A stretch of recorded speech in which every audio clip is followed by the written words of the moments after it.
हाँ जी, आज हम लोगों का नंबर है डबल डिफरेंशिएशन। डिफरेंशिएशन के जिस ऑर्डर में वीडियोस में डाल रहा हूँ उसी अकॉर्डिंग देखो।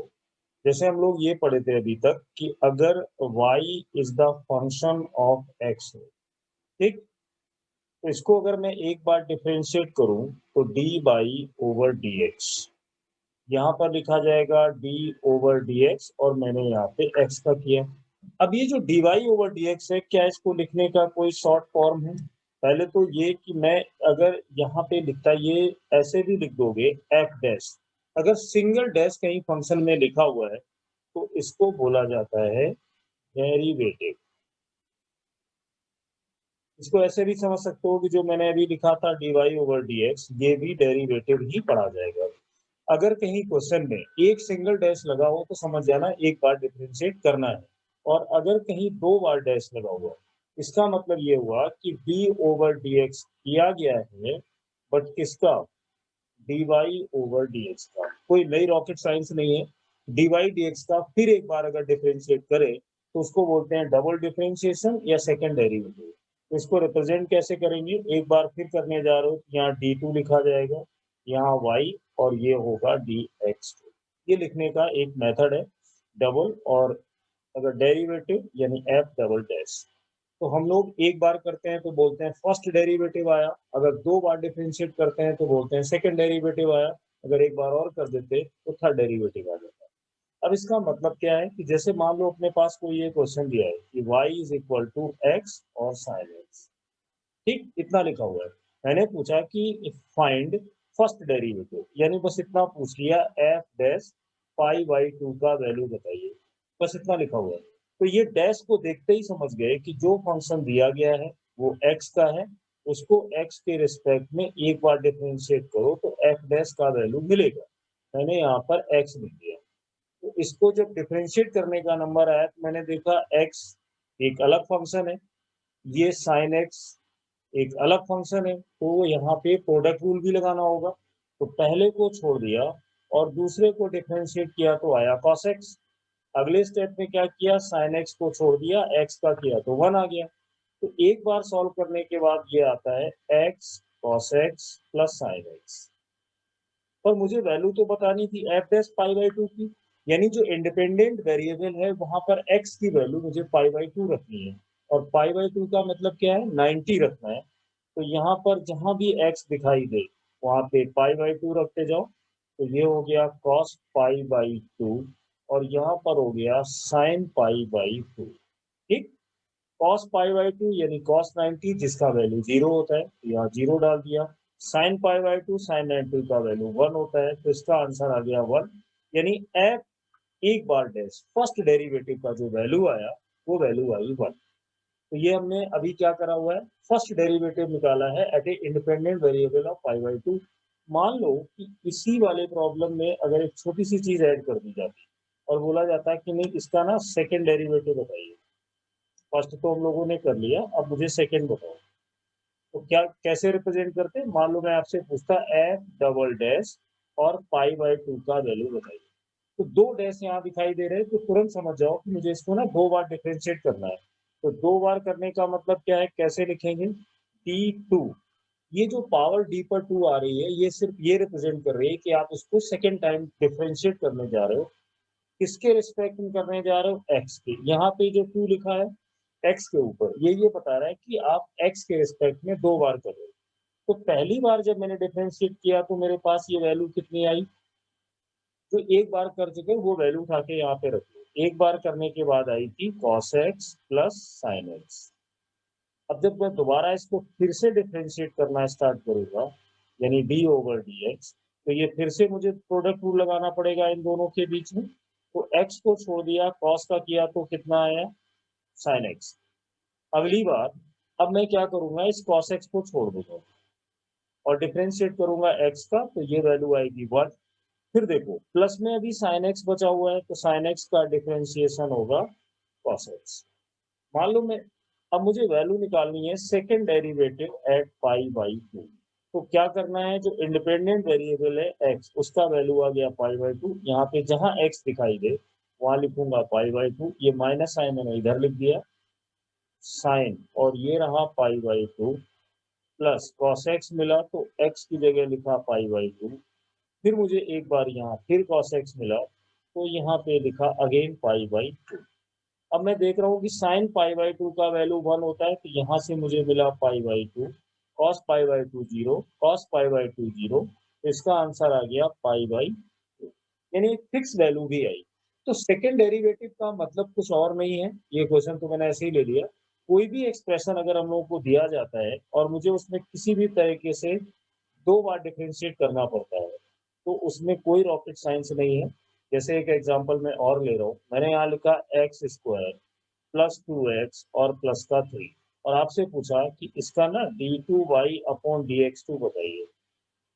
तो अब ये 2 लिखने का मतलब है कि इसको दो बार डिफरेंशिएट करिए, तो कर देते हैं।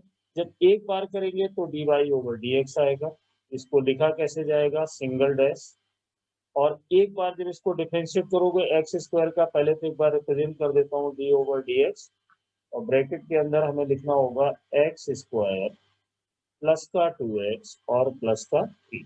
तो डिफरेंशिएट करेंगे, एक्स स्क्वायर का आएगा 2x, 2x में 2 कांस्टेंट है, x का होता है 1 और 3 का होता है 0। यहाँ पर वैल्यू आ गई 2x प्लस 2। और याद रहे ये आपका फर्स्ट डेरिवेटिव बोला जाएगा, लेकिन मेरी जरूरत थी सेकंड डेरिवेटिव, क्योंकि दो बार का पूछा गया था। तो इसी फंक्शन को एक बार जब दोबारा लिखेंगे तो कैसे लिखते हैं, पावर 2 ये बता रही है कि दो बार डिफरेंशिएशन, एक्स पर पावर 2 ये बता रही है कि सेकंड टाइम। तो जब इसको फिर से किया तो 2x में 2 तो कांस्टेंट है, बट x का तो होगा, तो यहाँ लिखोगे 2 और डिफरेंशिएशन करोगे x का, फिर आगे बढ़े तो d/dx लिखा और यहाँ पे लिखा हुआ था 2। किसी भी कांस्टेंट का डिफरेंशिएशन होता है 0, तो x का होता है x के रिस्पेक्ट में 1, तो यहाँ से आपको मिलना है ओनली 2 और प्लस 2 से मिलना है 0, तो ये वैल्यू आ गई 2। तो इस टाइप से सेकेंड डेरिवेटिव हम लोग निकाला करते हैं। अब इसमें एक नोट और दिखाना है कि कभी-कभी क्या होगा कि जब फिजिक्स आगे बढ़ेगी तो वहाँ पे दो दो फंक्शन नजर आएंगे। तो कुछ क्वेश्चन ऐसे भी दिखाई देंगे, जैसे मान लो मैं यहाँ पे लिखता हूँ कि x का वैल्यू मुझे दे दिया गया sin थीटा, ठीक, और y का वैल्यू मुझे दे दिया गया cos थीटा, और हम लोगों से पूछा गया कि बताइए dy/dx क्या होगा। अब थोड़ी देर के लिए बच्चे यहाँ पे परेशान हो जाते हैं कि यार ये क्या हो रहा है, क्योंकि यहाँ ध्यान से देखो तो x is the function of sine theta, function लिखना नहीं पड़ेगा, ये साइन का फंक्शन है। लेकिन अगर मैं जब y को ध्यान से देख रहा हूँ तो y मुझे दिखाई दे रहा है cos थीटा का फंक्शन।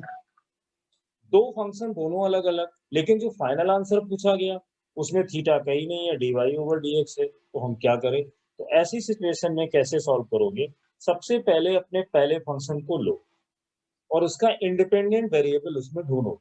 देखिए, जो फंक्शन है वो साइन का है, ओके, और जो इनपुट वेरिएबल है इंडिपेंडेंट है वो है थीटा। तो इस फंक्शन को अलग डिफरेंशिएट करिए, इसके रिस्पेक्ट में इंडिपेंडेंट वेरिएबल, तो डी थीटा आएगा।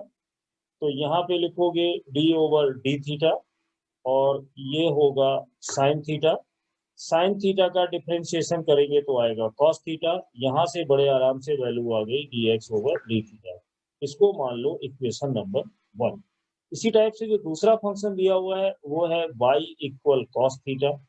तो अब y जो फंक्शन है वो cos का है, लेकिन जो इंडिपेंडेंट वेरिएबल है वो हमारा थीटा है। तो एक बार इसको डिफरेंशिएट करिए d/d थीटा, यहाँ पर आएगा d/d थीटा, और ये होगा cos थीटा। अब मुझे जो डिफरेंशिएशन करना है वो cos थीटा का करना है, तो वो कितना आएगा, माइनस साइन थीटा। ये वैल्यू किसकी आ गई, dy/d थीटा की। पर ये मेरी जरूरत तो नहीं है, हम लोगों को निकालना है dy/dx। तो थोड़ा सोच के देखो कि जो दो इक्वेशंस मिली है, अगर उस इक्वेशन में, क्योंकि dy मुझे यहाँ पे ऊपर लाना था, अगर dy/d थीटा को dx/d थीटा से डिवाइड कर दिया जाए तो ध्यान से देखने पे d थीटा कैंसिल होता हुआ दिखाई देगा। अब सोचो ये कि dy/d थीटा का वैल्यू आपके पास कितना था, तो वो वैल्यू थी माइनस साइन थीटा।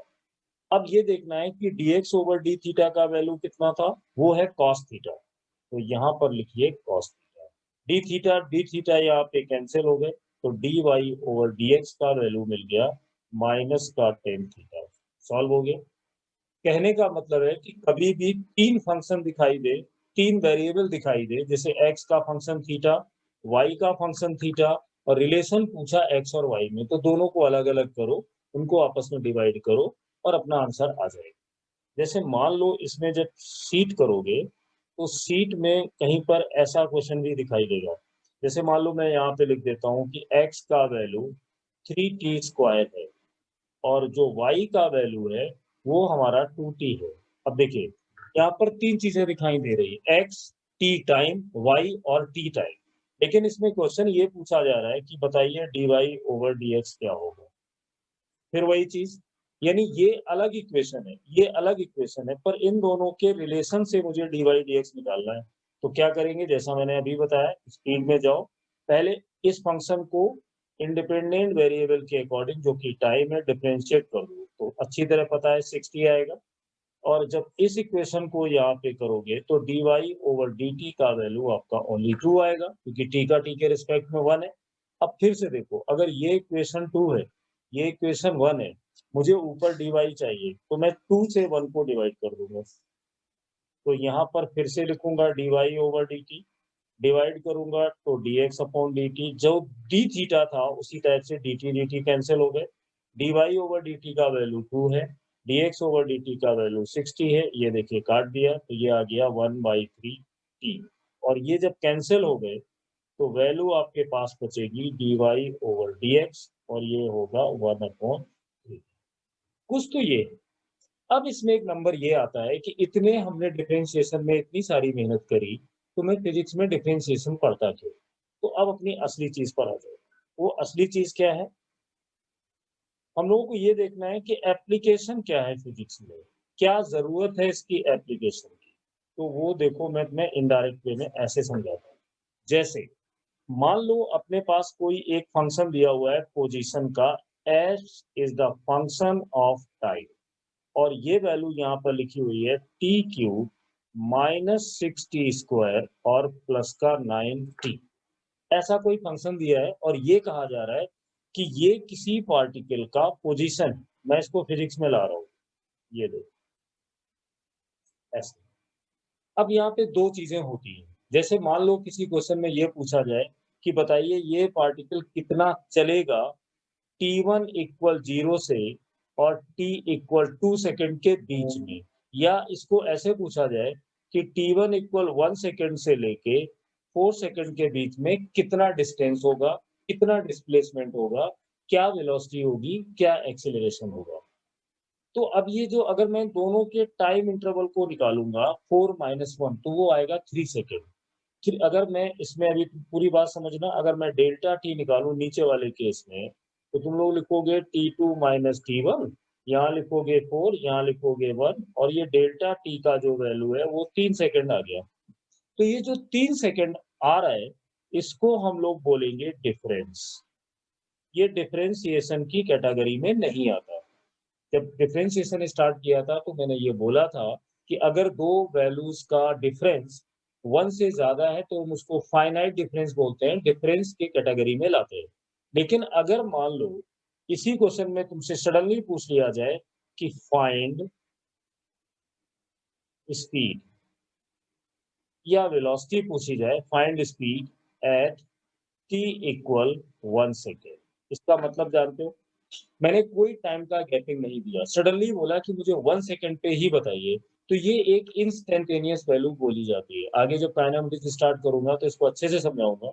यहाँ पे मेरा पर्पस ये है कि अगर मैं ये निकालना चाहता हूँ कि डिस्टेंस में चेंज टाइम के रिस्पेक्ट में कितना हुआ, जैसे पढ़ते हो ना delta S upon delta T, तो यहाँ पर ये देखो क्या लिखा हुआ है। अगर मैं इसको थोड़ा सा एनालाइज करूँ तो ये लिखा हुआ है रेट ऑफ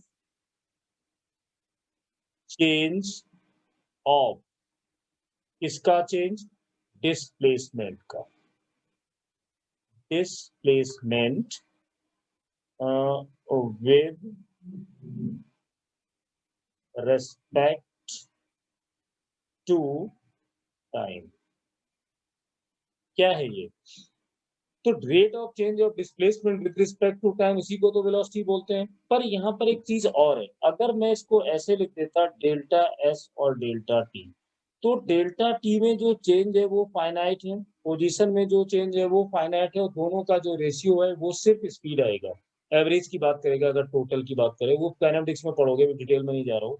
लेकिन अगर डीएस ओवर डीटी में ले रहा हूँ, यानी इसका मतलब है कि जो इसका चेंज मुझे निकालना है, डिस्प्लेसमेंट का चेंज टाइम के साथ निकालना है, वो जो टाइम इंटरवल लेना है, जो डेल्टा टी लेना है, वो 1 से कम होना चाहिए। मतलब बहुत थोड़े से टाइम इंटरवल में। तो यहाँ पे क्या होता है कि जो इक्वेशन आपको दी गई है, फंक्शन ds ओवर dt को अगर मैं एक बार डिफरेंशिएट कर दूं, तो टाइम का चेंज आ जाएगा। और इसको डिफरेंशिएट करना कोई बहुत बड़ी बात नहीं है। कितना आएगा? 3t²। और ये आएगा, जब पावर n का वैल्यू 2 है, तो ये माइनस साइन माइनस रहेगा, 2 इधर आएंगे तो ये 12 हो जाएगा t। 9t लिखा हुआ है, तो 9 कांस्टेंट है, t का डिफरेंशिएशन होगा t के रिस्पेक्ट में 1। तो एक इक्वेशन आपके पास आएगी जो बताएगी कि 3t² माइनस का 12t और प्लस का 9। ये जो एक्सप्रेशन आपको मिला, ये वेलोसिटी की बात करेगा। ये वेलोसिटी का एक्सप्रेशन आ गया। मान लो मैं ये जानना चाहता हूँ कि 1 सेकंड में वेलोसिटी कितनी। तो 1 सेकंड में वेलोसिटी बताने के लिए अब कोई ज्यादा कुछ नहीं करना है। सिंपल, ये जो वेलोसिटी की एक्सप्रेशन आई है, जैसे यहाँ पे ध्यान से देखो, velocity is the function of time बन गया, तो ये आ गया 3t² माइनस 12t प्लस 9। अब पुरानी थ्योरी पे जाओ, मैंने तुम्हें पढ़ाया था ना फंक्शन कैसे सॉल्व करते हैं। तो अगर ये t 1 सेकंड में मैं पूछता हूँ कि मुझे बताओ वेलोसिटी 1 सेकंड में कितनी होगी, तो यहाँ इंडिपेंडेंट वेरिएबल का वैल्यू जो t है वो मैंने 1 लिया। तो जहां जहां t दिखाई दे रहा है वहां पे 1 लिखते जाइए। 12 इंटू 1 और प्लस का 9। तो देखो ये 3, ये माइनस 12 और ये 9। 9 और 3 को अगर आपस में ऐड करते हो तो कितनी वैल्यू आती है? 12। और प्लस का 12 माइनस का 12, तो वेलोसिटी इसकी आ गई 0। तो यहाँ से बड़े आराम से पता चल गया वेलोसिटी कितनी है। मान लो इसी क्वेश्चन में थोड़ा सा आगे बढ़ा दिया जाए और ये पूछा जाए कि अब बताओ इसी एक्सप्रेशन में जो अभी तुमने सॉल्व करा है, एक्सीलरेशन बताइए। और कोई एक वैल्यू दे दी गई कि मैंने मान लो एक क्वेश्चन पूछा, find acceleration, acceleration at t equal 4 second. अब तुम्हें अपनी 9th क्लास की फिजिक्स में जाना होगा, वहां पे पढ़ते थे कि जो एक्सेलरेशन होता था वो होता था चेंज इन वेलोसिटी और टाइम इंटरवल। पर इसमें जो डेल्टा टी लेते थे वो दो ऐसा टाइम इंटरवल होता था, कभी 3 सेकेंड आ रहा है, कभी 4 आ रहा है, तो वो जनरल चीजें थी। लेकिन अब मैं अगर सडनली मैंने यहाँ पे पूछा 4 सेकेंड, तो 4 सेकेंड का मतलब क्या है कि मुझे तुरंत अभी बताओ, यानी मैं टाइम इंटरवल नहीं दे रहा हूँ, तो डेल्टा टी का वैल्यू कम है। मतलब मैं समझाना ये चाह रहा हूँ कि अगर एक बार पोजीशन को डिफरेंशिएट करोगे तो वेलोसिटी मिलेगी, और अगर वेलोसिटी को एक बार डिफरेंशिएट कर दोगे तो एक्सीलरेशन मिल जाएगा। अब ये डीवी ओवर dt बेसिकली लिखा क्या है? ये लिखा हुआ है rate of change of velocity with respect to time, लेकिन डिफरेंशिएशन क्यों लगाया गया? क्योंकि टाइम इंटरवल बहुत कम है, ये बात रेक्टिलिनियर में समझ में आएगी। लेकिन यहाँ पे सीखने वाली चीज ये है कि जब डिफरेंशिएशन करोगे वेलोसिटी के एक्सप्रेशन का, जो कि आपके पास ये दी गई है 3t² 12t प्लस 9, तो अगर मुझे डिफरेंशिएशन करना ही नहीं आएगा तो मैं वेलोसिटी से एक्सीलरेशन पे जाऊंगा कैसे? इसलिए पढ़ाया जाता है डिफरेंशिएशन। अब देखना है कितना आसान क्वेश्चन लग रहा है, डिफरेंशिएशन रटा पड़ा है। 3t² का आएगा 60, यहाँ पर आएगा 12 और कांस्टेंट का आएगा 0, तो ये यहाँ पे वैल्यू आ जाएगी 3t और 12। मिल गई। मुझसे पूछा गया था 4 सेकंड में बताइए, तो जहां पर t लिखा है इंडिपेंडेंट वेरिएबल t की जगह 4 डाल दो। ये 4 डाला, ये 12 डाला, तो ये देखिए ये फिर से वैल्यू आ गई 0। तो इस टाइप से 60 जब यहाँ पे निकालेंगे माइनस का 12 आएगा। नहीं, यहाँ पे थोड़ा सा ये 0 नहीं आएगा, एक छोटा सा करेक्शन देख लो, जल्दबाजी हो रही है थोड़ा सा। जब यहाँ पे 60 ये वैल्यू आई है, तो मैंने यहाँ 3t लिख दिया, वो गलत हो गया। तो 60 है तो 60 रहेगा, t का वैल्यू यहाँ कितना डालोगे 4, ये आएगा 12। तो 24 माइनस 12, इसका आंसर आएगा 12 मीटर पर सेकेंड स्क्वायर। मतलब कोई भी फंक्शन अगर दिया जाए और उसमें पूछा जाए, जैसे मैं मान लो यहाँ पे लिख दूं कि s2 equal T square plus 2t plus 2, और अचानक पूछूं कि इसका सेकंड डेरिवेटिव, मतलब मैंने ऐसे लिखा 2 डैश लगाए और पूछा 2 सेकंड में बताइए। इसका मतलब है अगर s पर मैंने 2 डैश लगा दिए तो मतलब मैं आपको डबल डिफरेंशिएट करने के लिए बोल रहा हूँ। पोजीशन का एक बार डिफरेंशिएट करोगे तो वेलोसिटी आएगी, 2 बार करोगे तो एक्सेलरेशन आएगी। तो क्या मैं ये कह सकता हूँ कि पोजीशन का फर्स्ट डेरिवेटिव हमें वेलोसिटी देगा, पोजीशन का सेकंड डेरिवेटिव हमें एक्सेलरेशन देगा। इसी टाइप के क्वेश्चंस को करने के लिए हम डिफरेंशिएशन पढ़ते हैं। जैसे मान लो कोई एक यहाँ पर ऐसे लिख दे कि ये जो एरिया है ना, एरिया ऑफ सर्कल, इसका वैल्यू कोई सर्कल है जिसका एरिया पाई आर स्क्वायर है और यहाँ पे सामने लिखा हुआ है ए।